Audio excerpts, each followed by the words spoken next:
What if I told you the secret to unshakable peace, unstoppable power, and a life of true purpose isn't about controlling the chaos around you, but mastering the fire within? Picture this: emperors ruling empires on the brink of collapse, soldiers facing death on blood-soaked battlefields, slaves enduring unimaginable hardship, and philosophers staring into the abyss of a world gone mad. Yet in the midst of plagues, betrayals, and invasions, some of them found a calm so profound it defied their circumstances. How?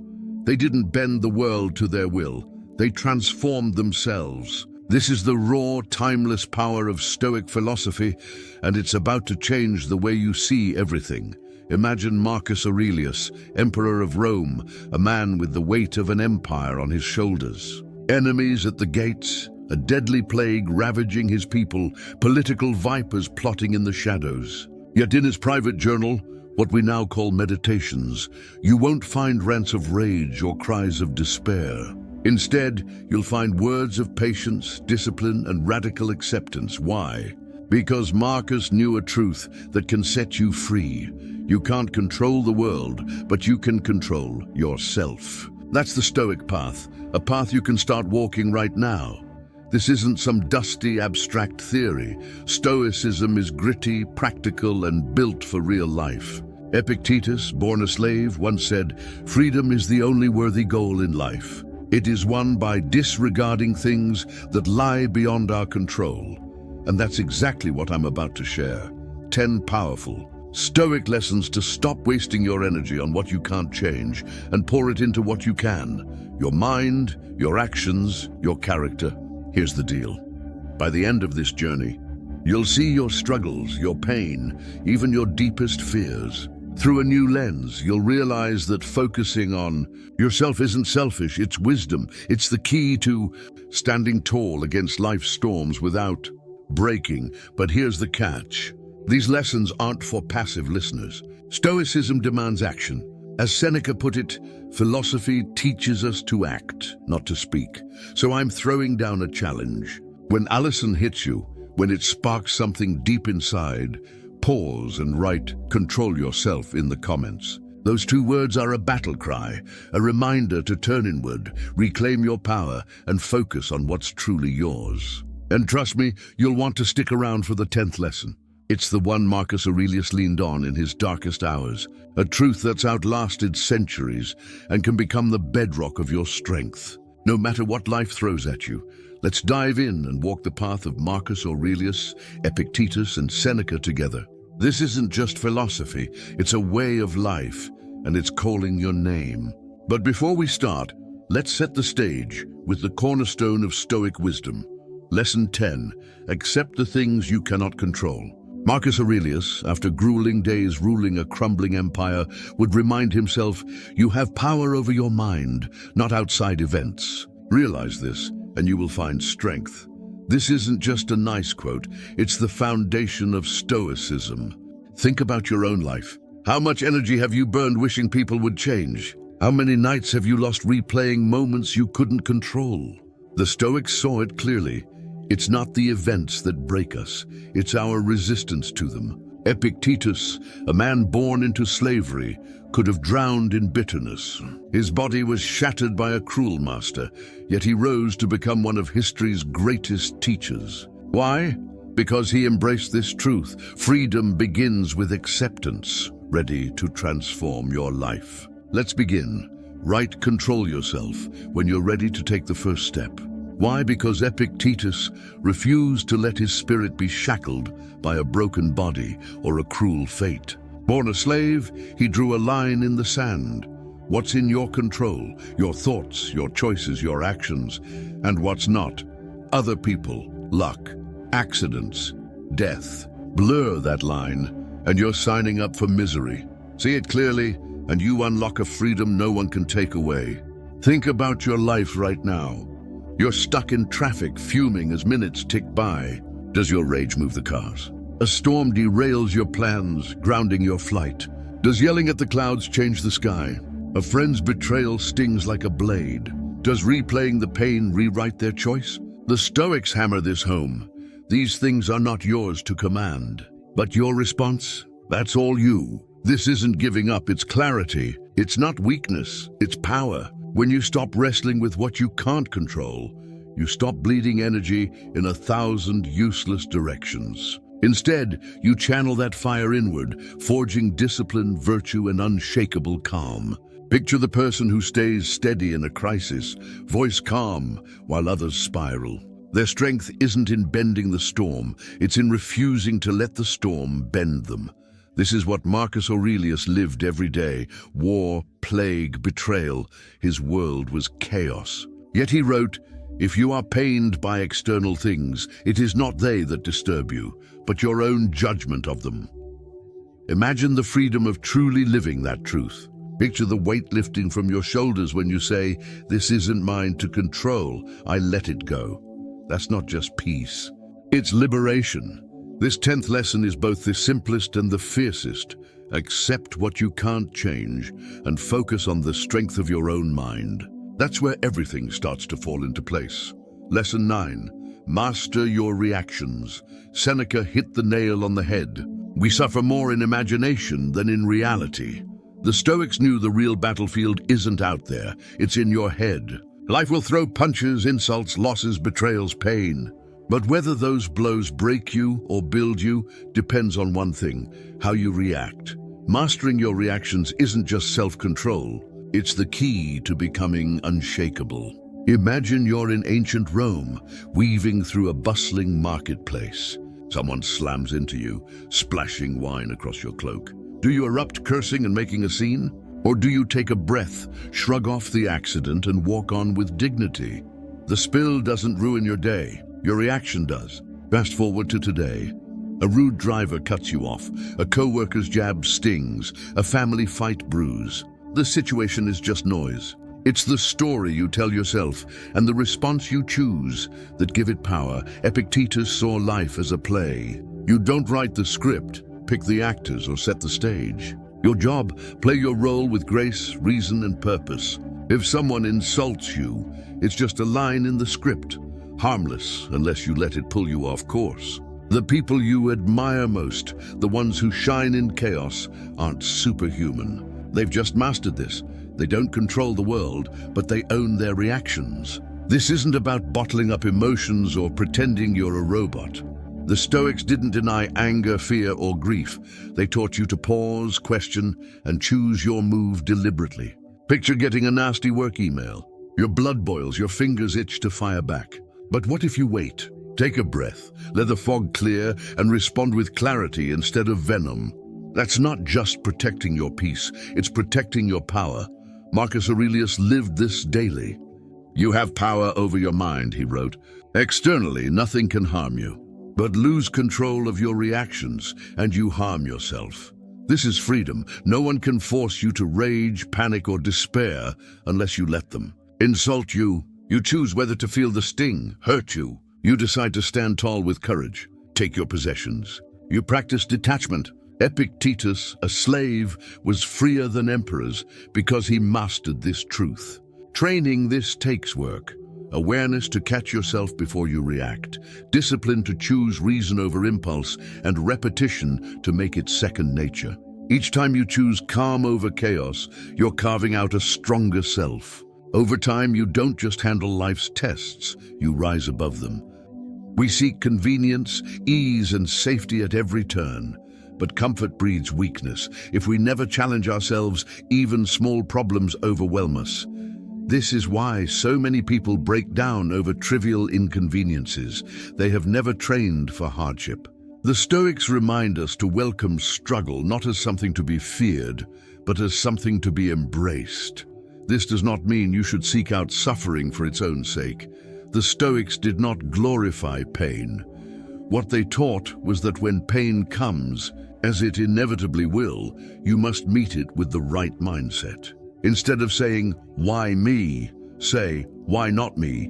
Here is my chance to prove my strength." Instead of asking for a lighter burden, train yourself to carry a stronger back. Marcus Aurelius himself lived through plague, war, and betrayal.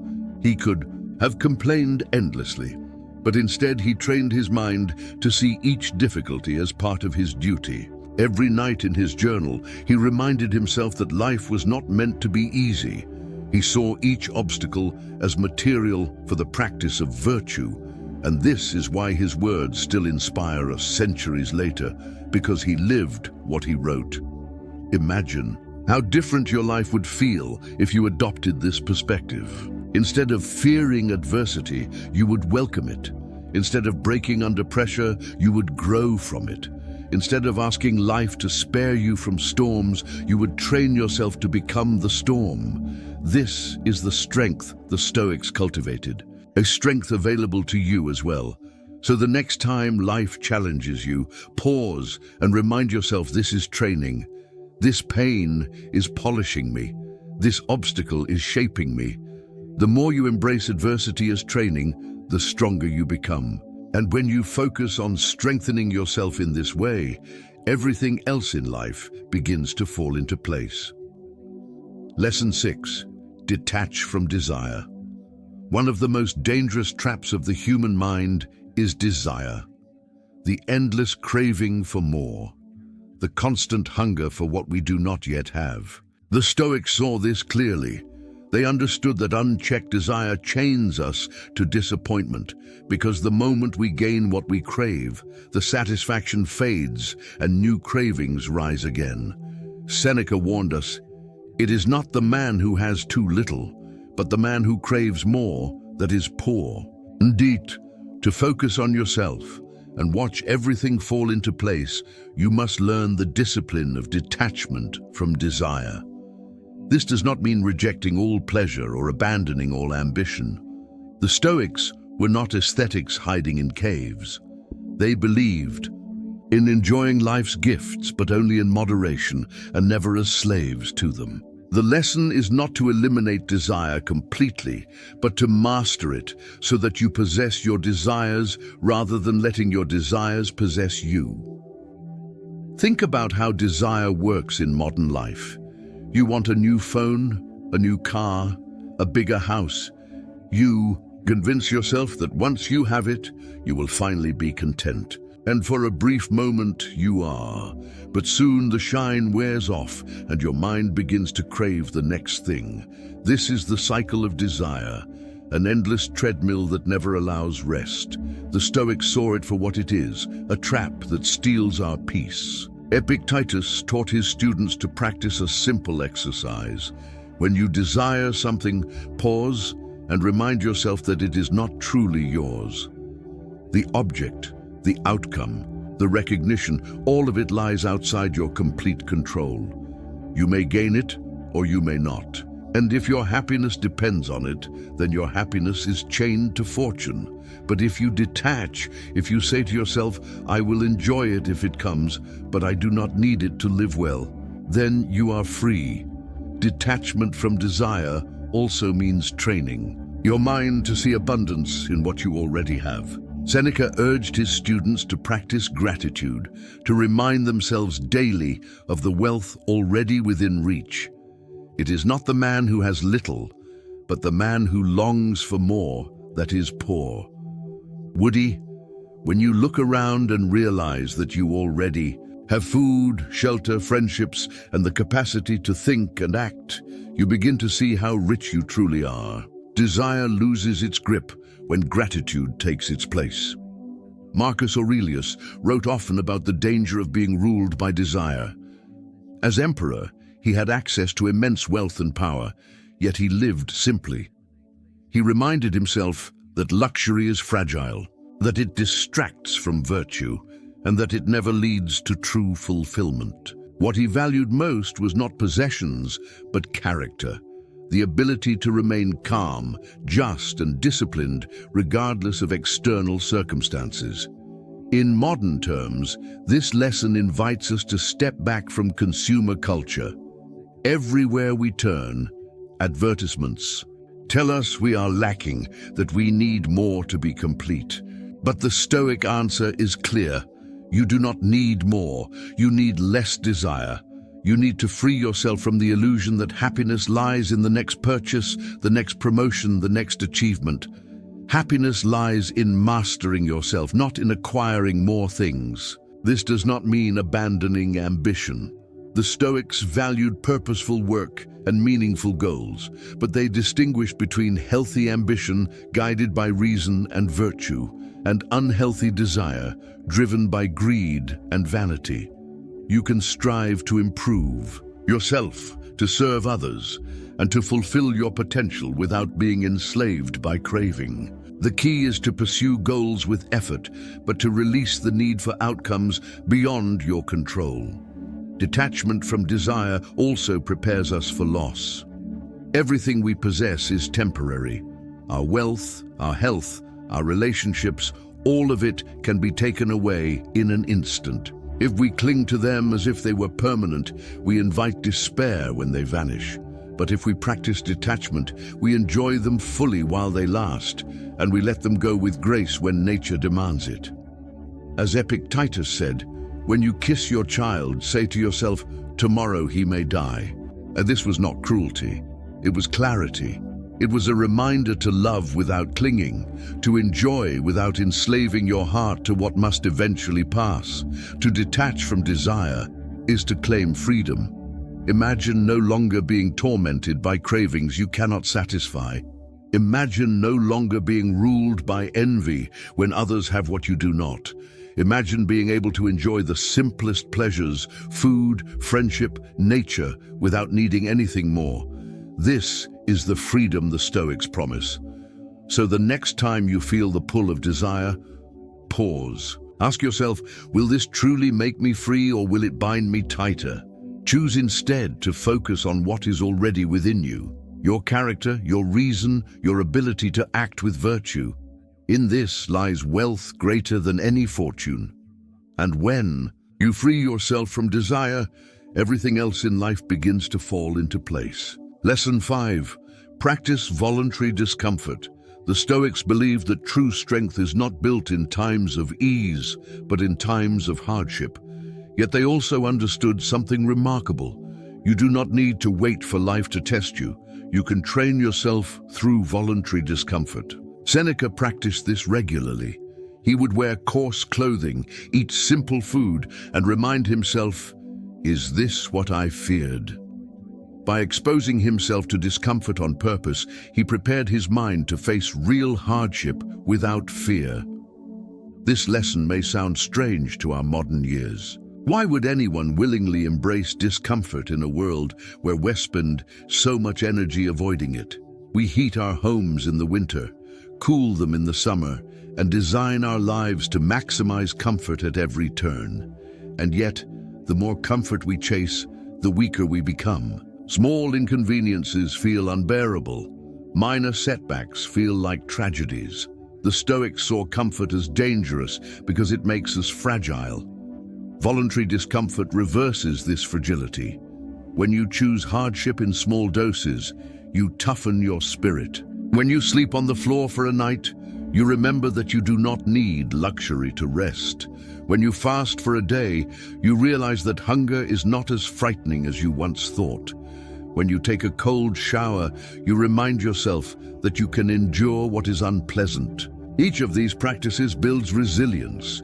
Each is a way of teaching your mind, I am stronger than my circumstances. Epictetus, who knew true hardship, told his students, difficulties show what men are. By voluntarily practicing discomfort, you train yourself to meet difficulties with strength rather than fear. You remind yourself that you can survive with less, and in doing so, you discover freedom, because what can fortune take from a man who has already trained himself to live with little? Consider how fragile modern society has become. A slow internet connection sparks anger. A delayed flight creates panic. A broken appliance feels like a crisis, but these are not crises. They are small inconveniences. The Stoic practice of voluntary discomfort puts these in perspective. When you have trained yourself to endure hunger, cold, and fatigue, these minor problems no longer disturb you. You become steady, calm, unshaken. Seneca often reflected on the wealth he possessed, but he feared its power over him. That is why he would deliberately live as if he were poor, reminding himself that wealth was not necessary for happiness. He wrote, "Set aside a certain number of days during which you shall be content with the scantiest and cheapest fare, with coarse and rough dress, saying to yourself the while, 'Is this the condition that I feared?'" By doing so, he freed himself from the fear of poverty. He proved to himself that even if fortune turned against him, he could still live well. This practice does not require extremes. You do not need to abandon your home or starve yourself. The point is not to harm yourself, but to remind yourself that you can endure more than you think. Small acts of discomfort are enough. Walk instead of driving. Skip a meal. Sleep without a blanket. Wear the same clothes for several days. Each act is a reminder. Happiness does not depend on comfort, and peace does not depend on luxury. By practicing voluntary discomfort, you also build gratitude. When you return to comfort after choosing discomfort, you appreciate it more deeply. A simple meal tastes like a feast after fasting. A warm bed feels like paradise after a cold night. In this way, discomfort sharpens your sense of gratitude for what you already have. And gratitude is one of the deepest sources of peace. In our modern world, many people live in constant anxiety about losing what they have. They fear losing wealth, status, or possessions. But voluntary discomfort dissolves this fear. When you deliberately give up comfort, you realize that you can live without it. You no longer fear poverty because you have already practiced it.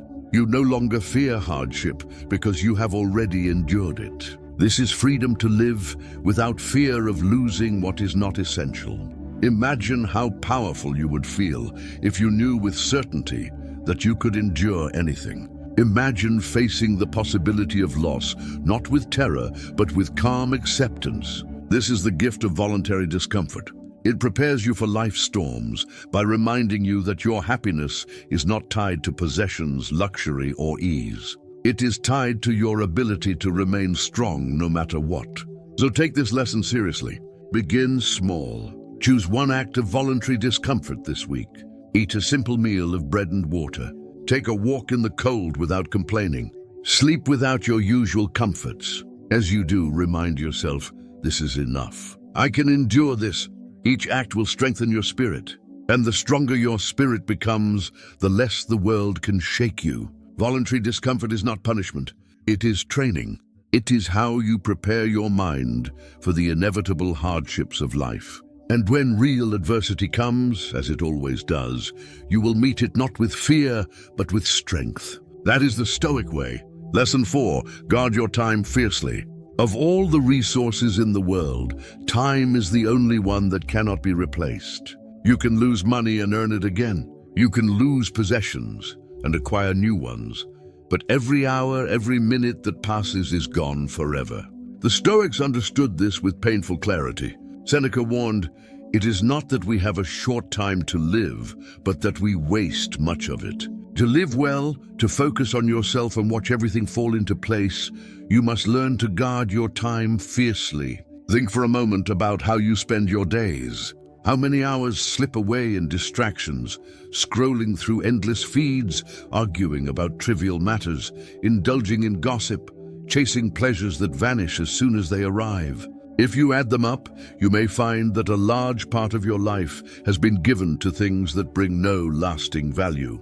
The Stoics urged us to wake up to this reality, to stop living as if we had an endless supply of tomorrows, and to treat each day as if it could be our last. Marcus Aurelius reminded himself constantly of the brevity of life. In Meditations, he wrote, "You could leave life right now. Let that determine what you do and say and think." These words are not meant to depress, but to sharpen focus. They are a call to live intentionally, to stop wasting time on things that do not matter, and to dedicate yourself to what is essential. Guarding your time means becoming conscious of how you spend it. It means asking yourself, is this worthy of my limited hours? Is this action aligned with my values, my purpose, my nature? If the answer is no, then you must have the courage to let it go. To say no is not selfishness, it is wisdom. Because every time you say yes to something trivial, you are saying no to something meaningful. Seneca criticized those who guarded their wealth more carefully than their time. He observed that people become furious when a small amount of money is stolen from them, but they allow hours, even years, to be taken without protest. He called this the greatest waste of all, to hand over your life piece by piece to distractions and trivialities while pretending you have an infinite supply. In modern times, this lesson is even more urgent. The world is designed to steal your attention. Technology, entertainment, and advertising compete endlessly for your time. If you are not vigilant, you will wake up one day realizing that much of your life has been consumed by empty distractions. Guarding your time fiercely is not optional. It is essential.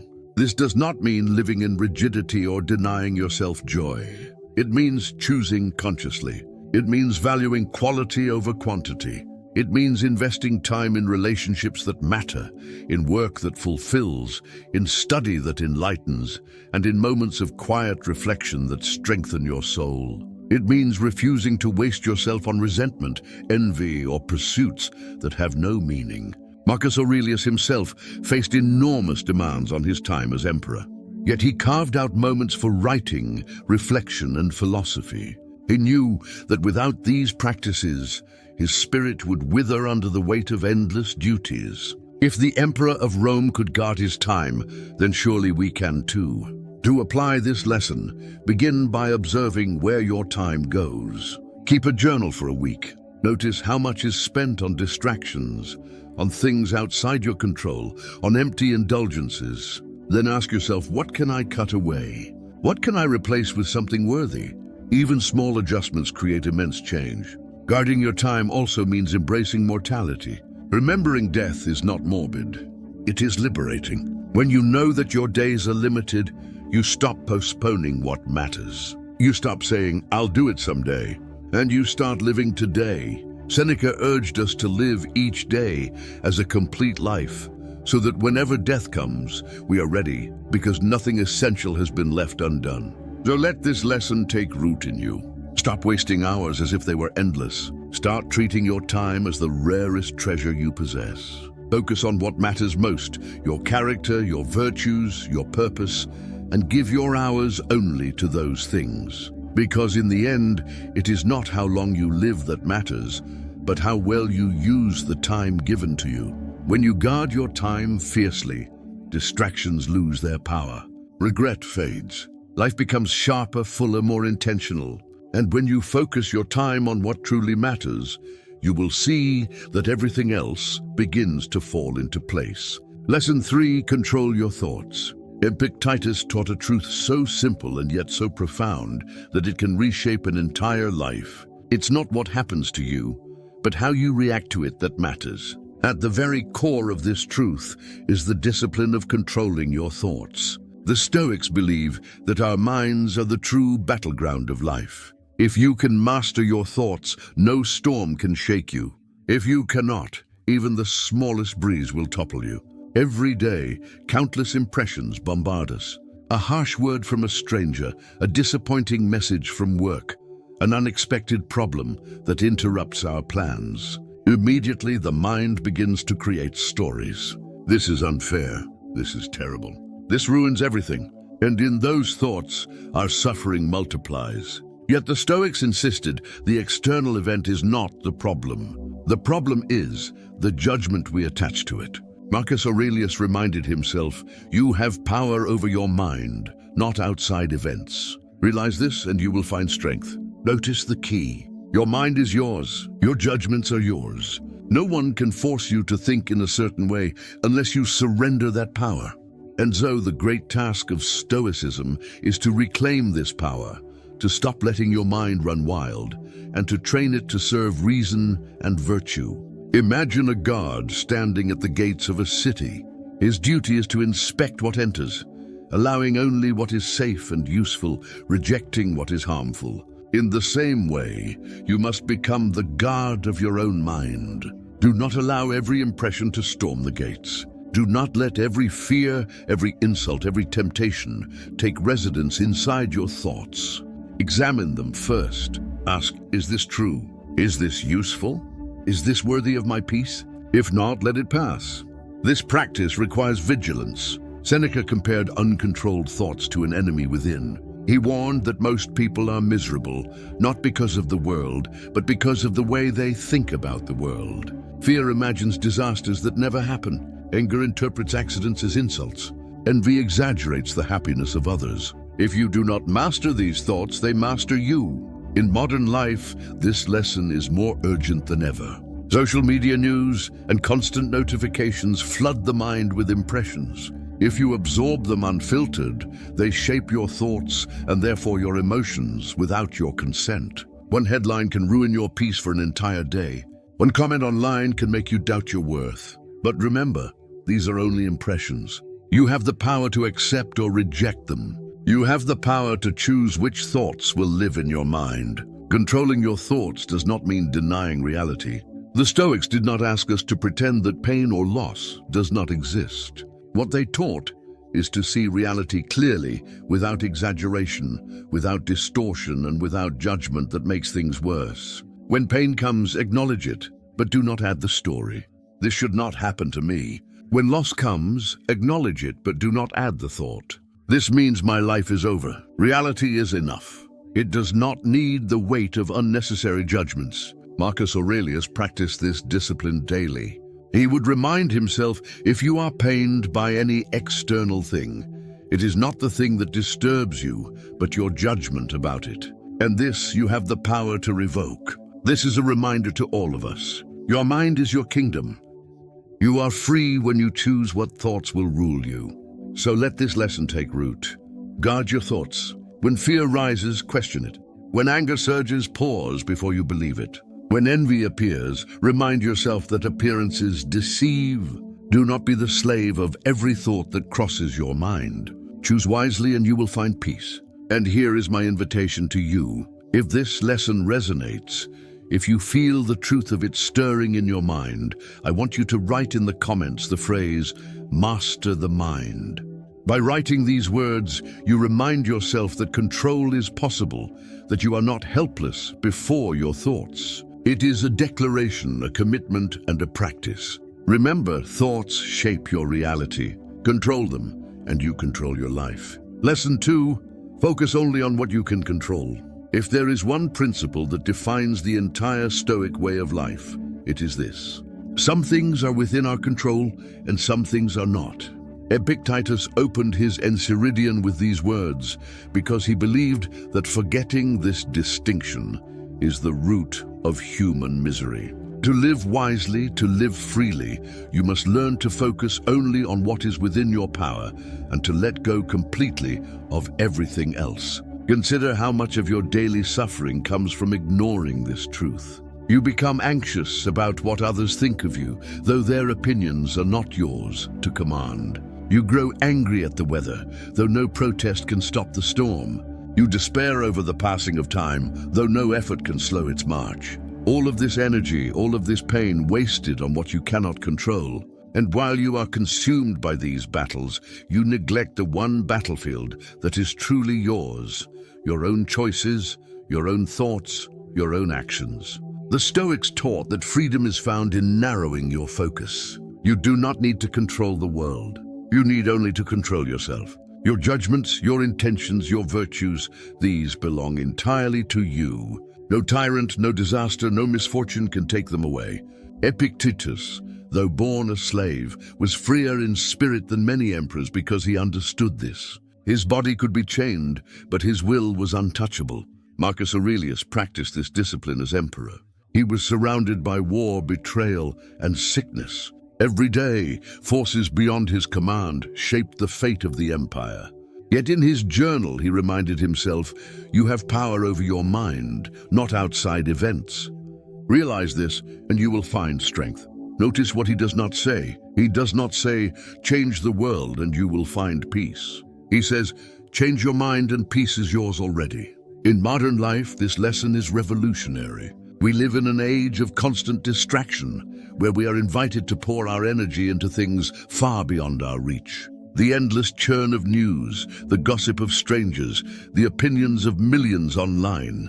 The more we chase control over these things, the weaker we feel because control never comes. But when you pull your focus back to what is within you, your discipline, your honesty, your effort, you reclaim your strength. This focus is not passive.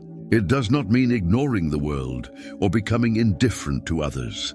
It means engaging with the world in the right way. You cannot control how others act, but you can control whether you respond with patience or anger. You cannot control whether fortune brings success or failure, but you can control whether you meet both with dignity. You cannot control how long you live, but you can control how well you live today. That is enough. Seneca warned against wasting our lives in fear of things we cannot command. He wrote, "He suffers more than necessary who suffers before it is necessary." How often do you suffer in advance, worrying about outcomes you cannot shape? This is the prison of the uncontrolled mind. The Stoic answer is to let go, to say, "This is not mine. This is not under my command." I release it, and with that release, peace begins to return.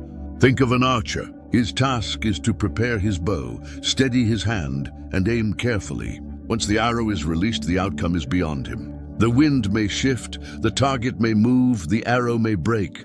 If he ties his peace to the arrow's flight, he will live in endless anxiety. But if he ties his peace to the act of aiming well, he is free. Life is the same. Do your duty, play your part, aim well, and release the outcome. This discipline is not easy. The mind will always try to grasp what lies beyond its reach. But each time you remind yourself, each time you pull your focus back to your own choices, you grow stronger. Over time, this becomes your nature. You stop wasting energy on the impossible, and you invest everything into the possible, your own virtue. So here is my challenge to you. Begin today. The next time you feel frustration, rise, pause, and ask, is this within my control? If the answer is no, release it. If the answer is yes, act with reason and virtue. This simple question can transform your entire life. And I want you to declare this commitment now. Write in the comments the phrase, "My power is mine." These words are a reminder that your true strength lies not in controlling the world, but in controlling yourself. They are a promise to yourself, a daily practice, and a shield against despair. Focus only on what you can control and let go of everything else. In this, you will find freedom. In this, everything else begins to fall into place. Lesson 1. Live with virtue above all. At the heart of Stoic philosophy lies a principle so clear and so powerful that it forms the foundation of everything else. The only true good is virtue, and the only true evil is vice. Wealth, health, pleasure, and status may come and go, but they are not in themselves good or bad. They are indifferent. What matters, what defines the quality of a life, is how you live, with wisdom, with justice, with courage, and with temperance. This is the Stoic vision of the highest good. Marcus Aurelius, ruler of the largest empire in the world, reminded himself daily that power and glory were meaningless if not used with virtue. He wrote, "Just that you do the right thing, the rest doesn't matter." Imagine an emperor surrounded by wealth, armies, and endless temptations, reducing life to such simplicity. Do the right thing. That is enough. Seneca echoed this truth when he wrote, "A good character once established is not easily overthrown." For him, virtue was the anchor that holds us steady through all of life's storms. Without it, we are lost, tossed about by desires, fears, and accidents. With it, we are secure no matter what fortune brings. To live with virtue above all is to recognize that your character is the only possession that truly belongs to you. You may lose health, but you do not lose the choice to act with courage. You may lose wealth, but you do not lose the ability to act with justice. You may lose friends or status, but you do not lose the power to live with wisdom. Everything external can be taken from you. Virtue cannot. In practical terms, the Stoics identified 4 cardinal virtues to guide life. Wisdom to see the world clearly without illusion and to act according to reason. Justice to give others their due, to live fairly, to treat others as part of the same human family. Courage to face fear, pain, and hardship with strength without running away. Temperance to control your desires, to live with balance, and to avoid being ruled by excess. These virtues are not abstract ideals. They are daily practices. Each decision is a test. Will you choose wisdom or ignorance, justice or selfishness, courage or cowardice, temperance or indulgence? Over time, these choices shape your character, and your character shapes your destiny. Living with virtue above all also brings freedom. If you believe that wealth or pleasure is the highest good, then you are enslaved to fortune, happy when you have them, miserable when you do not. But if virtue is the highest good, then no loss can ruin you. Fortune may strip away everything external, but it cannot touch your integrity. And a person who lives with integrity is untouchable. In modern life, this lesson is more needed than ever. We live in a world that worships success, status, and possessions, often at the cost of integrity. But look closely. How many wealthy people are restless? How many powerful people are miserable? How many famous people are broken? Without virtue, none of these externals bring peace. But with virtue, even poverty, obscurity, and sickness can be endured with dignity. Marcus Aurelius faced betrayal, illness, and endless war. Yet he never abandoned his commitment to virtue. He reminded himself, if it is not right, do not do it. If it is not true, do not say it. This simple rule guided the Emperor of Rome, and it can guide you as well. So ask yourself each day, am I living with wisdom? Am I practicing justice? Am I showing courage? Am I exercising temperance? If you can answer yes, then no matter your circumstances, you are living well. That is the Stoic promise. And here is my final invitation to you. If this lesson resonates, if you are ready to make virtue your compass, then write in the comments the phrase, virtue first. These two words are more than a slogan. They are a declaration of your highest priority, a reminder that character is the foundation of freedom and a commitment to live as the Stoics lived. Because when you place virtue above all else, everything else in life begins to fall into place. We have traveled together through 10 timeless lessons of Stoic philosophy, and each one has carried us deeper into the heart of a truth the ancients knew well. The world is uncertain, unpredictable, and often harsh, but peace is always within reach if you learn to master yourself. This is the wisdom that sustained Epictetus in slavery, Seneca in political danger, and Marcus Aurelius on the throne of an empire in chaos. And it is the same wisdom that can sustain you today in a world filled with distractions, anxieties, and endless pressures. Think back to where we began with the call to focus on yourself and watch everything else fall into place. This is not selfishness. It is clarity. Because what is the alternative? To spend your life trying to control what cannot be controlled. To anchor your happiness to the shifting winds of fortune, possessions, or the opinions of others. That path leads only to frustration. The Stoics showed us another way. The way of inner strength, of reason, of virtue. The 10th lesson taught us to accept what we cannot control. The 9th taught us to master our reactions. The 8th reminded us to live according to nature. The 7th urged us to embrace adversity as training. The 6th called us to detach from desire. The 5th encouraged us to practice voluntary discomfort. The 4th reminded us to guard our time fiercely. The 3rd commanded us to control our thoughts. The 2nd taught us to focus only on what is within our power, and the 1st placed virtue above all else. Together, these lessons form a complete philosophy of life. Not abstract theories, but practical tools. Tools you can use today in your relationships, in your work, in your struggles. Tools that remind you that peace is not found in changing the world, but in changing yourself. That happiness is not found in chasing pleasure, but in living with virtue. That strength is not the absence of hardship, but the ability to meet hardship with dignity. And so as we close this journey, I want you to pause and reflect. Which lesson spoke to you the most? Was it the call to guard your time, reminding you of the hours you waste and the urgency of living fully? Was it the reminder to detach from desire, showing you the chains that craving has wrapped around your spirit? Was it the discipline of focusing only on what you can control, freeing you from endless anxiety? Or was it the final lesson, the call to live with virtue above all, challenging you to make character your compass? Whatever it was, hold on to it. Do not let it remain as mere words.